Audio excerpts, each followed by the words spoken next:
Karachi king और लाहौर कलंदर का बड़ा मैच, छोटा स्कोर और असाब की जंग, ये कुल मिला के 3 अल्फाज थे जो इस पूरे मैच का अहाता करते हैं। अच्छा, ये जो भी इनकी राइवलरी थी, ये सोचा ये जा रहा था कि दोनों बड़ी टीमें हैं और 180 से 190 स्कोर बनना चाहिए और इसके इर्द-गिर्द ही मैच होना चाहिए। लेकिन जो मर्ज़ी थी, जितनी भी एक्सपेक्टेड थी इनकी इनसे एक्सपेक्टेशंस थी, उसके बिल्कुल भी ऐसा नहीं लगा। लेकिन ये मैच जो है ना, वो क्रिकेट सर्वाइवल की जंग बन चुका था।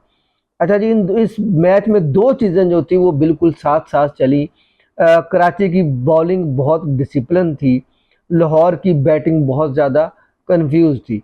अच्छा, ये साथ-साथ चीज़ें चली और जब चेस का वक़्त आया तो कराची ने जीता ज़रूर मैच, मगर कन्विंस नहीं किया।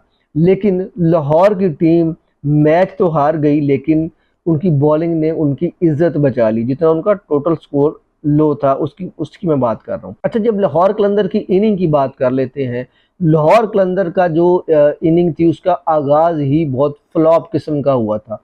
उन्होंने तो सोचा था कि जी हमारे जो 2 मेन बैट्समैन हैं, फ़खर जमान और मोहम्मद नईम, ये दोनों बड़ा इंटेंट शो करेंगे और अच्छी शुरुआत हमें देंगे ताकि हम जो है वो कोई पॉजिटिवली अच्छे स्कोर कर सकेंगे। लेकिन पावर प्ले में दोनों खिलाड़ी जल्दी आउट हो गए थे और सारे का सारा प्रेशर जो था वो लाहौर कलंदर पर पड़ गया था। कराची किंग जो थी वो सुरखरू हो गई प्रेशर से और सारा प्रेशर लाहौर कलंदर की बैटिंग पर पड़ गया था।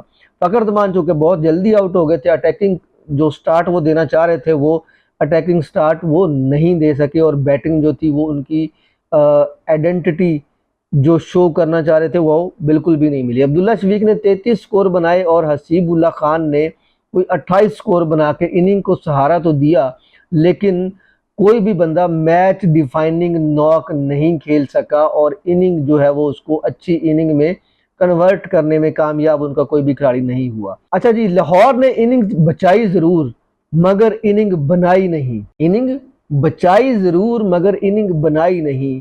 और लाहौर का कोलैप्स जो हुआ ना, वो क्यों कोलैप्स हुआ, लाहौर इतने स्कोर कम टोटल क्यों हुआ? असल मैच जो है ना वो 7 से 16 ओवर के दरमियान हारा गया। वजह नंबर 1 आपको मैं ये बताता हूँ कि वजह नंबर 1 थी स्ट्राइक रोटेशन की कमज़ोरी। पिच को जो थे वो जितनी जल्दी कराची की टीम ने समझा था, उतनी जल्दी लाहौर की टीम उसको समझ नहीं पाई। उनको चाहिए था कि जिस तरह की पिच बिहेव कर रही थी, पिच पे गेंद बड़ा रुक के आ रहा था, स्पिनर्स को भी बड़ी मदद मिल रही थी और फास्ट बॉलर को भी बड़ी मदद मिल रही थी। गेंद बड़ा रुक के आ रहा था, चाहिए था स्ट्राइक रोटेट करते, सिंगल डबल बनाते। लेकिन ये माइंडसेट बनाया हुआ था कि जी हमने तो छक्के चौके मारने हैं और छक्के चौके के इंतज़ार में उस मोड में ही रहे कि छक्का चौका मारेंगे। वो मोड चेंज ही नहीं किया इन्होंने अपना, वो सिंगल डबल वाला स्ट्राइक रोटेशन वाला मोड में नहीं आए, जिस वजह से इनकी टीम जो थी वो बाउंड्री लगाने के चक्कर में फंस गए और वो अपनी टीम जो है ना वो उसको कोलैप्स करवा के बैठ गए। वजह नंबर 2 जो थी ना, वो स्पिन के खिलाफ क्लैरिटी नहीं थी जी भाईजान इनकी। मिडल ओवर्स में एडम जंपा ने क्या ही ज़बरदस्त क्वालिटी लेग स्पिन गेंद की है, इतनी ज़बरदस्त गेंद की उसने। उस बंदे ने इनको समझने ही नहीं दिया, कुछ भी समझ आई ही नहीं इनको कुछ भी। उस बंदे ने चाहते तो ये अच्छा खेल सकते थे, लेकिन उस बंदे ने इस तरह की बॉलिंग की कि ये मजबूर हो गए। वजह नंबर 2 जो थी जी, वो स्पिन के खिलाफ क्लैरिटी नहीं थी लाहौर कलंदर के बैट्समैनों की। उन्होंने समझा नहीं स्पिन को, उन्होंने एडम जंपा की बॉलिंग को, जो लेग स्पिन वो बॉलिंग करते हैं, उसको बिल्कुल भी नहीं समझा, उसको पेस को नहीं समझा, जो पेस जो वो ब्रेक होके उनकी गेंद आ रही थी। और और बैट्समैनों ने चाहिए तो ये था कि वो फोर्सफुली एडम जंपा को ट्रीट करते, लेकिन एडम जंपा ने उनको मजबूर किया, गलत शॉट्स खेलने की वजह से वो आउट हो गए। एडम जंपा की बॉलिंग को वो बिल्कुल भी समझ नहीं पाए। और तीसरी वजह जो थी लाहौर कलंदर के कम स्कोर बनाने की, वो वजह ये थी कि डेथ ओवर्स में वो ज़ीरो फिनिशिंग की है उन्होंने और आखिरी 5 ओवर में जितनी वो स्मार्ट बैटिंग कर सकते थे, वो उतनी स्मार्ट बैटिंग नहीं कर पाए। और उन्होंने अपनी विकेटें गंवाई, और विकेटें गंवाई तो रिदम टूटा तो स्कोर नहीं बन सका। अगर वो आखिरी जो ओवर थे ना, 4-5 जो आखिरी ओवर थे, उनमें अगर थोड़ा सा ये रिदम बना लेते, थोड़ा सा स्मार्टली क्रिकेट खेल लेते, तो इनका स्कोर जो था वो 145 से 150 हो जाना था। और जिस तरह की ये विकेट थी, 145 से 50 स्कोर में ये जीत सकते थे, जो कि इन्होंने जीतने की कोशिश भी की। वो मैं आगे जाके आपको बताऊंगा कि इन्होंने जीतने की कैसे कोशिश की और कैसे 128 स्कोर के ऊपर भी मैच फंसा दिया था इन्होंने। अच्छा जी, कराची किंग्स की जो बॉलिंग थी, इसकी सबसे जो मेन वजह थी, इसकी फाउंडेशन थी। सबसे अच्छी जो वजह थी, सबसे मज़ेदार जो बात थी, इन्होंने सेट नहीं होने दिया किसी भी प्लेयर को, किसी भी बैट्समैन को सेट नहीं होने दिया।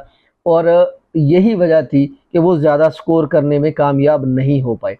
अगर इनके हीरो की बात करें ना, कराची किंग्स का सबसे बड़ा हीरो जो था वो एडम जंपा था। एडम जंपा ने भाईजान 4 ओवर किए, 11 स्कोर दिए, 2 विकेट्स ली। इस बंदे ने बहुत ही कोई ब्रूटल किस्म की बॉलिंग की है, हिलने नहीं दिया। इतने आप सोच लें कि मतलब कि यार 4 ओवर करवाए हों एक बंदे ने और सिर्फ 11 रन दिए। इससे ज़्यादा ब्रूटल टी20, और आज की टी20, भाई ये 2026 की टी20 का मैच हो रहा था। इस टी20 मैच में सिर्फ 11 स्कोर 4 ओवर में देना, इससे ज़्यादा ब्रूटल बॉलिंग और क्या हो सकती है। हीरो नंबर 2 अगर मैं बात करूं, हीरो नंबर 2 की अगर मैं बात करूं, तो वो मैं मीर हमजा को हीरो नंबर 2 गर्दानता हूं। उस बंदे ने नई बॉल के साथ इनके किसी भी प्लेयर को सेट नहीं होने दिया, इनके किसी भी प्लेयर को बड़ी शॉट खेलने नहीं दी, जल्दी आउट किया। पहले स्टार्ट में ही इसी बंदे ने आउट किया, 3 ओवर में 14 स्कोर दिए हैं, 2 विकेट हासिल की हैं। यार इससे स्मार्ट बॉलिंग फास्ट बॉलर क्या कर सकता है। मैं तो मेरे मेरे बहुत सारे दोस्तों से बात हुई है, उन्होंने बहुत मुख्तलिफ बातें की हैं, लेकिन वो इस तरह की बातें थी कि वो मैं इस वीडियो में तो नहीं कर सकता।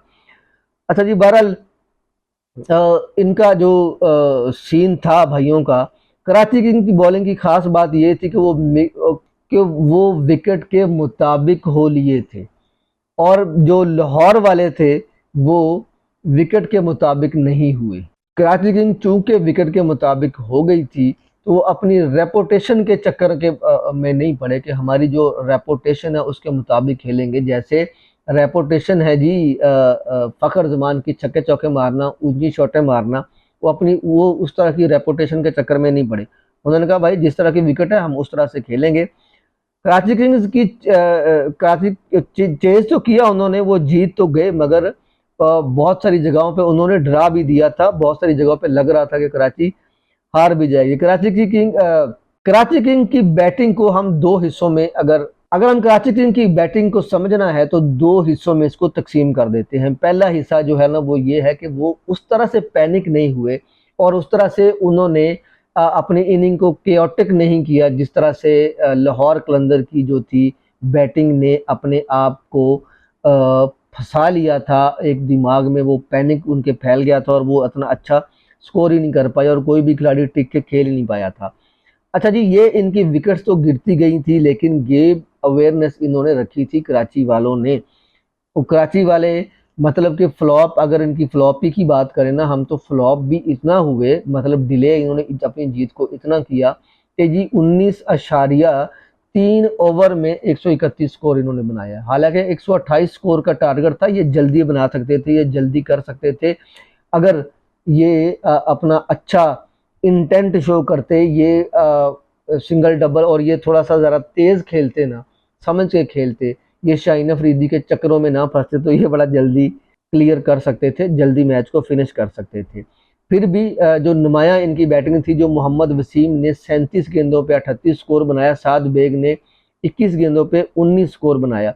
ये एक्सक्लूसिव किस्म की नॉक्स तो बिल्कुल नहीं थी, मगर इन्होंने लो स्कोरिंग गेम में एक फंक्शनल रन्स जो थे उसका रोल प्ले किया और अपनी टीम को हरवाया नहीं है, जिम्मेदारी के साथ उन्होंने स्कोर बनाया और अपनी टीम को जितवा दिया। हीरो नंबर 3 की अगर मैं बात करूँ ना, तो शाहीन शाह अफरीदी जो थे वो हीरो नंबर 3 हैं जी इस पूरे मैच के। क्योंकि बिल्कुल ही लो स्कोरिंग मैच था। 128 स्कोर T20 में आज के दौर में कोई भी ज़्यादा स्कोर नहीं था, लेकिन इस बंदे ने 4 ओवर में 18 रन्स दिए और कैप्टेंसी वाली इनिंग जो है ना वो इस बंदे ने स्पेल करवाए। 4 ओवर में 18 रन्स दिए और 4 विकेटें हासिल की हैं।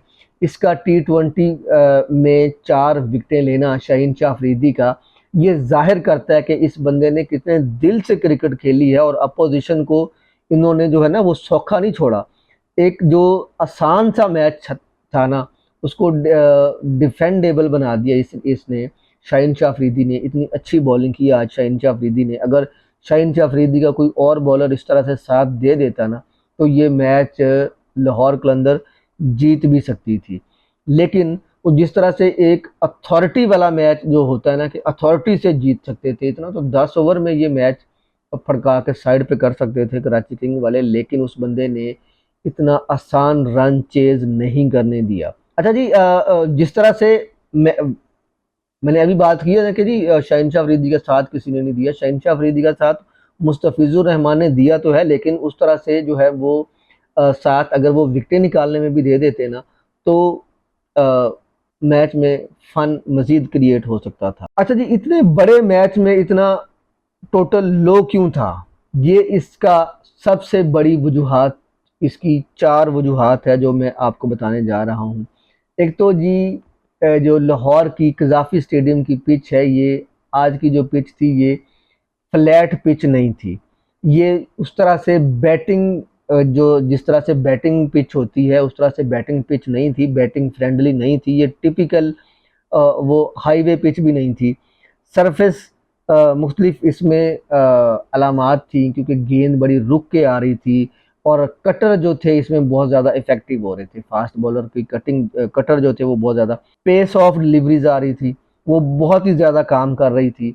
प्योर टाइमिंग के साथ अगर गेम शॉट लगती थी ना तो वो छक्का या चौका बाउंड्री लगती थी। अगर गेंद थोड़ी सी भी इधर उधर होती थी ना तो वो कैच ही जाता था सीधे का सीधा। आपको ये पिच इतनी आसान थी ही नहीं जितनी ये विकेट दिखा रही थी। अगर समझ कर जो खिलाड़ी खेला है उसको रन मिले हैं, जो ताकत के नशे में चूर होकर खेला है उसको कुछ भी नहीं मिला इस कंडीशन में। लाहौर कलंदर ने इनकी कंडीशंस को बिल्कुल भी नहीं समझा, लेट समझा, एंड पे जाके समझा जब शाहीन शाह अफरीदी बॉलिंग कर रहे थे। इसी वजह से मैच डिफाइनिंग मिस्टेक बहुत ज़्यादा हुई लाहौर कलंदर से। बैटिंग जहां पे 180 की उम्मीद की जा रही थी वो बिल्कुल 128 स्कोर बनाने में कामयाब हुए।